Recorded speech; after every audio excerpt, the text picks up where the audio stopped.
We started some discussions very early on in the idea stage, but then, once it came to fruition that we were actually going to build it, then we were involved very early with even the design phase, and I would say that's probably the biggest challenge is the whole usability of this app. You enter a lot of data, and as we all know, entering data on a phone is brutally painful.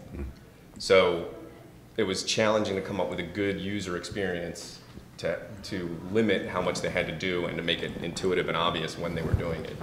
So we spent a lot of time going back and forth on various design ideas, different wireframes. We put stuff on the device. We used a number of methods to kind of test out our ideas and see that they made sense.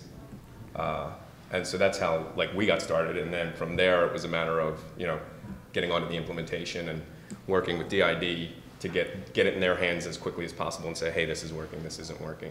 But I think that was our biggest thing, was the usability. The usability, and a lot of times I might have done a layout and then I would show it to Steve, and Steve's like, well, that's not going to work. So we would have to kind of work together just to try to, it's hard sometimes because I don't know all the back end stuff. I'm more in the front end of the process. So it was great getting feedback on how to make things still keep the integrity of what you're trying to design and have it work in a friendly way. Yeah, and I think that's that. I mean, that's kind of a challenge in all the mobile projects that we do. It's really, you have to be able to work with, as a developer, we have to work with the designers to be able to build the product the right way. So it's kind of give and take. Both sides have to be willing to listen to the other side and accept that feedback, good, bad, or indifferent, to really end up with a good, solid product.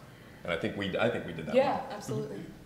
Steve, what technical skills in your company did you bring to the table? And was it, if you don't mind, how many people were actually working on this project from your side at one point in time? I would say we